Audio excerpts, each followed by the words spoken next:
All right. Hello again. Hello, hello. Or as Matthew McConaughey says, all right, all right, all right. All right, guys. This is Chad Everett Bro Shears, and I am the host of Growing Up in the Wilds of Suburbia. And I figured, what the hell?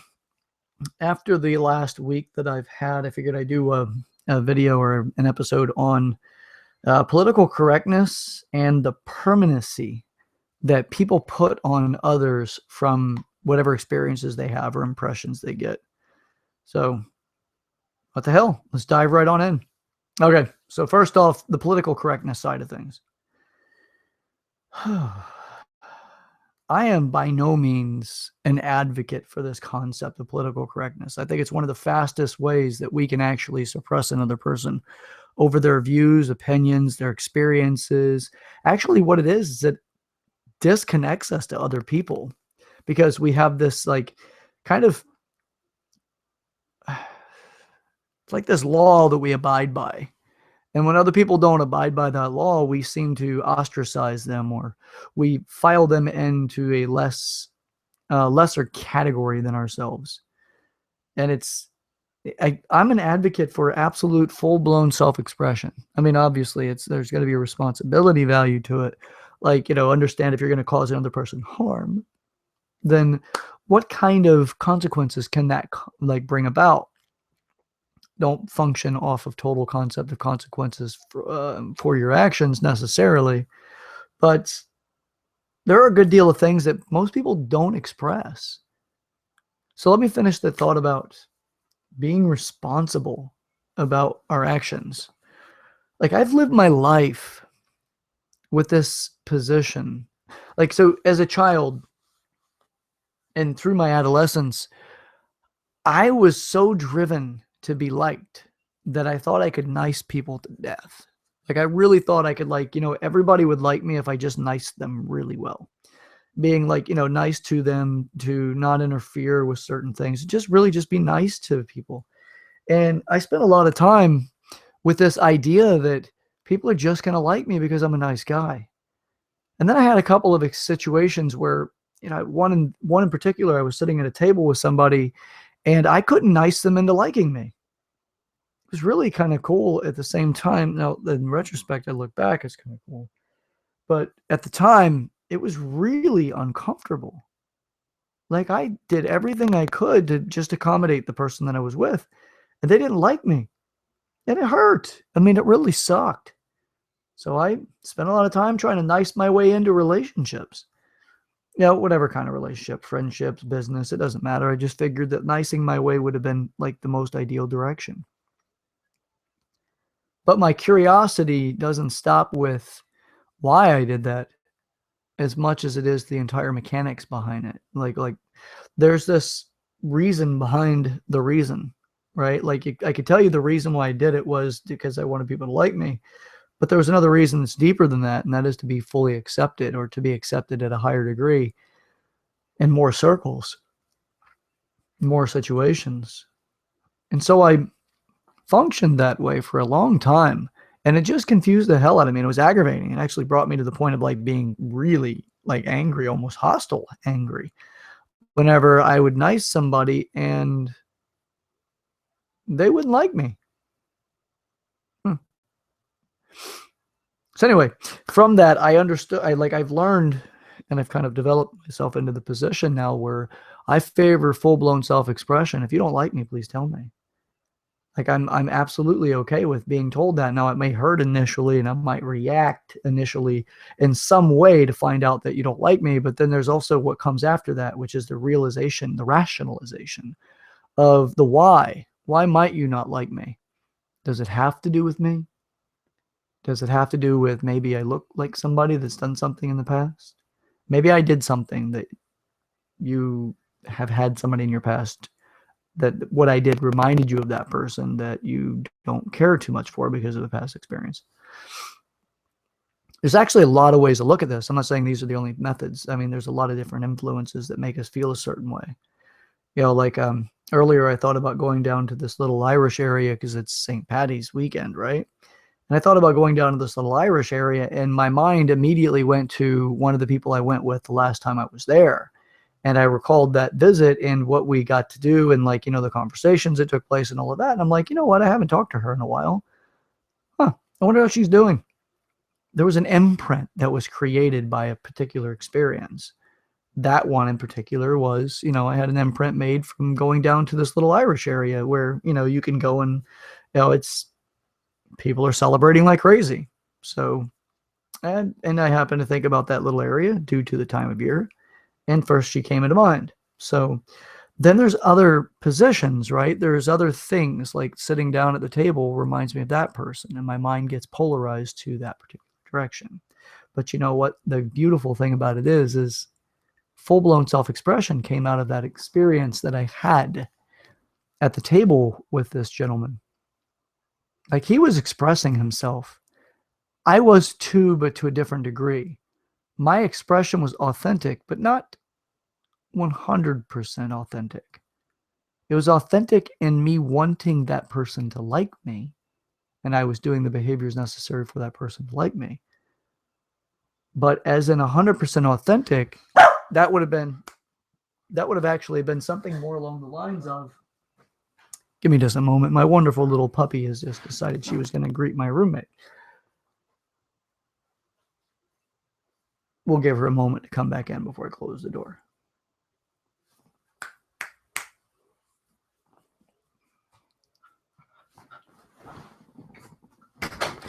So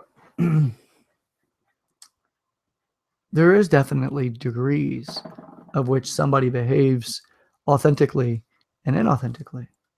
If you were to think about what authenticity is, as a definition, is to the truest that you could be to yourself in full expression in your behavior and everything, like you were 100% congruent with who you are at that moment. You can consider that to be authenticity. So I was authentic in the fraction that I was actually wanting somebody to like me. But that person, that person was actually much more authentic. That person was authentic in the sense that he didn't like me at the time, and he told me. And he wore it. Like it was all of his being at that moment. He didn't like me. I appreciate that so much now in my adult life. But it offended me unbelievably in my youth, because in my youth, I behaved according to a set of rules that were implied upon me, that were imposed. And that was the idea of political correctness. I had to behave a specific way in order to be accepted. And I finally met somebody who was realer than I was, and it pissed me off because that person was so real. They could tell me they didn't like me, but I couldn't tell him that I didn't like him whenever he didn't like me back. I just couldn't do it. So you see, political correctness has a lot of challenges. I am not an advocate. There's a certain point in time whenever you just like have diarrhea of the mouth, or, you have, let's say, diarrhea of the emotions, where you just like blah all over the place and you show that you're reactive. Now, what that tells the person when they see that you're reactive or you're sporadic in your behavior is that you have a pattern of being erratic or sporadic. That's harder to judge, and it makes people want to pull away, because if you can't judge it, it's harder to understand what safety would be like, both in mind and also body, or one or the other.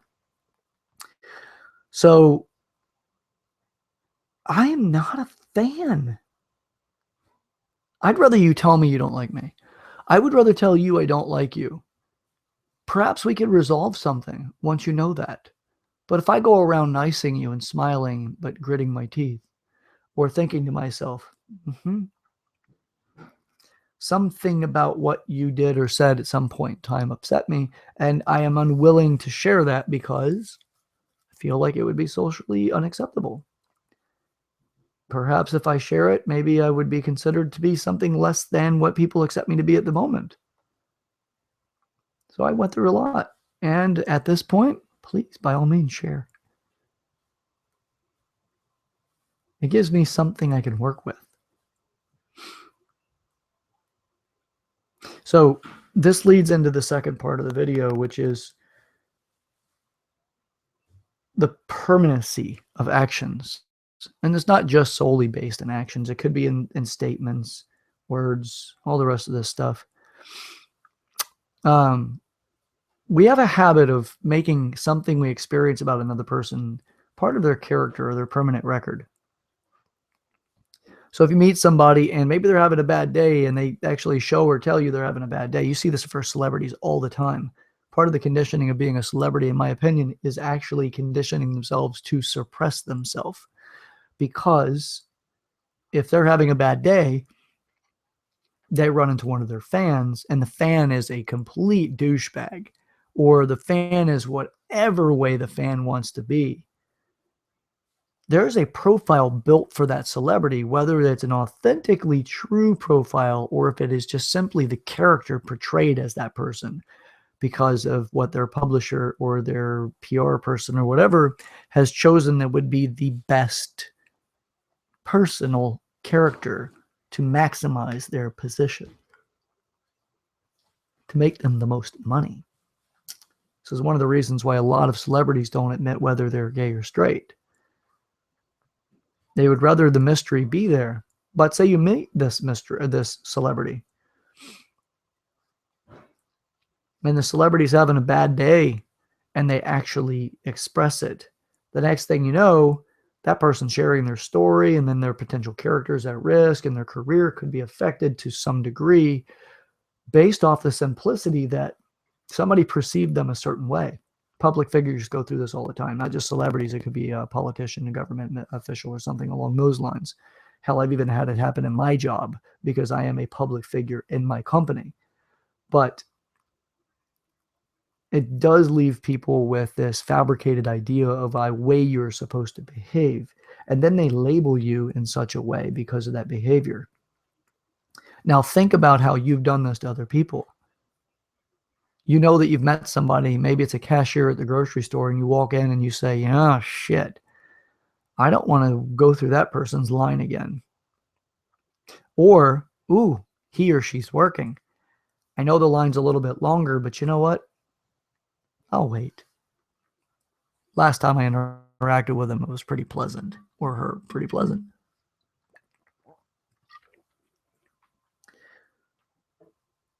Now, we do this all the time.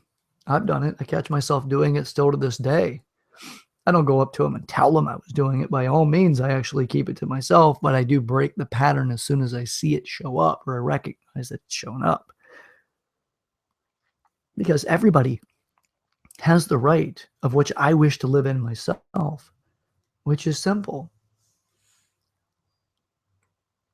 I want to be exactly who I want to be at the moment that I'm being that person.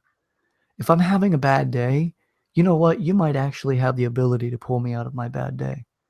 But if I don't let you know about it, maybe I'm going to get stuck there. Maybe I just got to let the energy just slowly dissipate. Maybe that'll turn into something else. Who knows what'll happen if I don't share it with you? This is one of my greatest gripes about being stuck on happy. Stuck on happy is a reference I use for optimism, for people that are overly optimistic. I am accused consistently of being an optimist. I'm not. I'm a realist with a desire that I see the world, become something more desirable to live in for everybody. And that's commonly confused as being an optimist, but I'm not delusional about my experience. I really enjoy sharing exactly what's there when it's there because it's authentic. I am a firm believer that you get the life that you deserve because it's the life that you've created. Regardless of your genetic predisposition or the hand that you've been given, you do create the life that you have. You've made choices that have got you here. If you constantly shame your own position because somebody else has had a leg up, in your opinion, or somebody else had a privilege that you didn't have, you're doing it to yourself by not actually doing what's necessary for you to have that same privilege you're looking for, or to create that privilege for your offspring, or for whoever you willingly want to inherit that privilege that you've worked yourself into a position of having.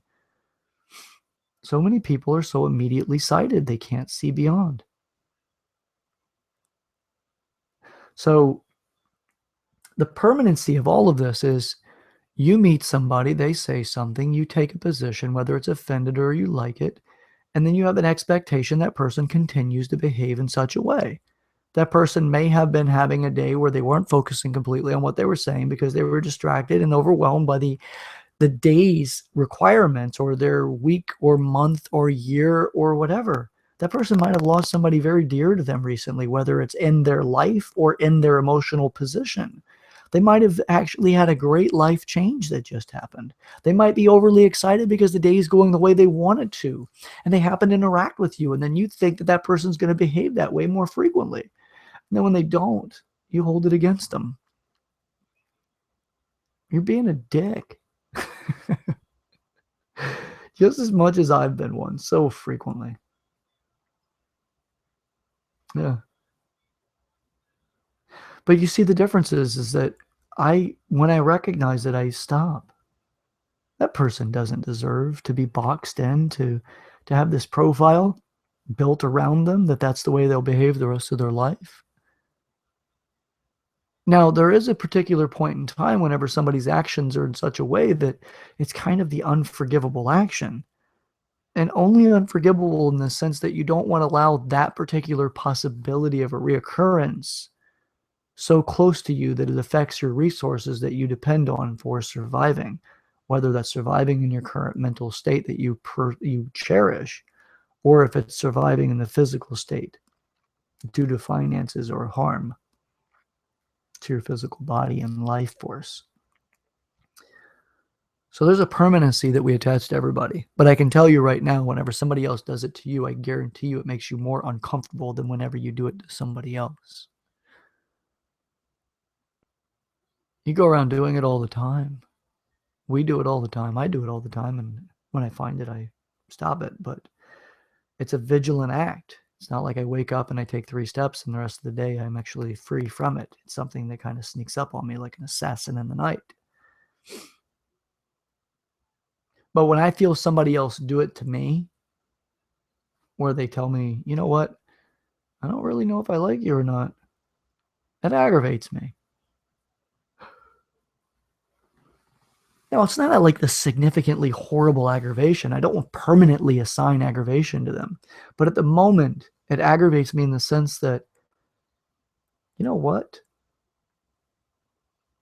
Maybe I wanted to behave differently, and I did train you to think that I would be a certain way for a certain amount of time. But life happens and my mood shifts or my behavior shifts. I may not always have as much money as when you met me, or maybe I have more. Maybe I'm in a different emotional state. Maybe the girl that I'd been dating that I had hoped to have a family with had changed her position and surprised me with it, or I found out a surprise that it didn't align the same way. Or maybe I've just fallen in love with somebody and you met me, or perhaps I got a promotion, or I was demoted, or I lost my job, or maybe just nothing in that day went the way that I had attachments for it going.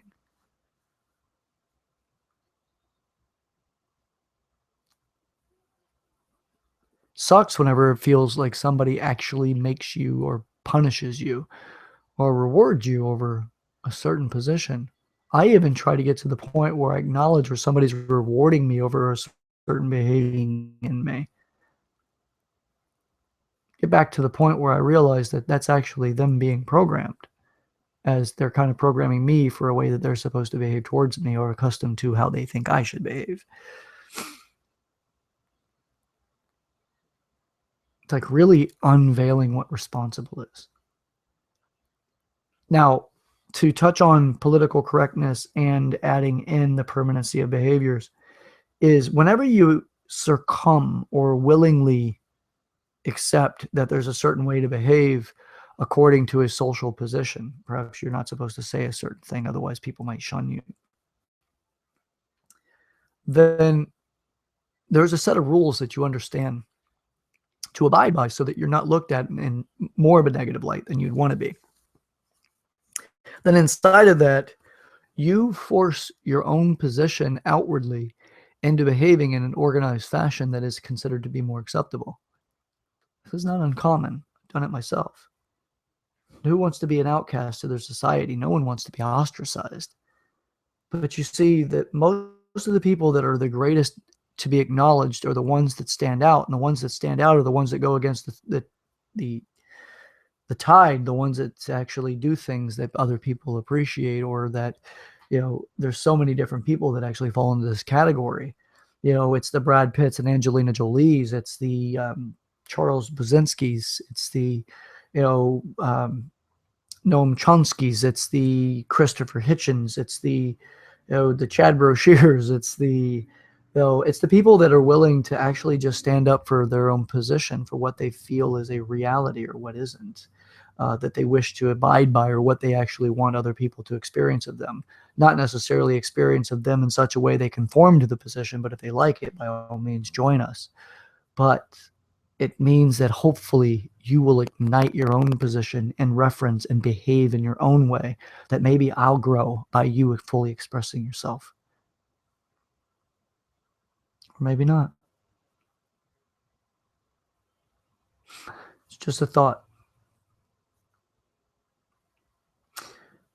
Well, I'm going to move on with my evening, but I just felt that this would be a very beneficial video to make, episode to record. I always enjoy hearing back from you guys. I enjoy making the episodes. I really feel that from the feedback I've gotten that I make a difference. So with that being said, by all means, please share this in your social medias, share this via email, share this in any way you want, watch it or listen to it as often as you like, comment below.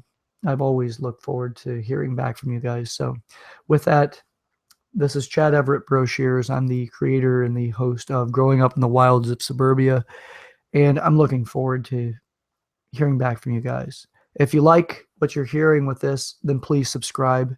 I do know whenever you subscribe, it tells me. When you unsubscribe, it also tells me. Share this with your friends if you feel like it may make a difference.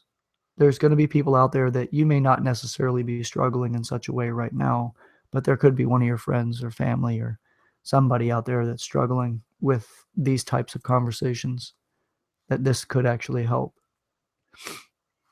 With that, much love to everyone. Please fully express yourself. Have a great day. I look forward to our next episode. Again, this is Chad Everett Broshears, and this is Growing Up in the Wilds of Suburbia.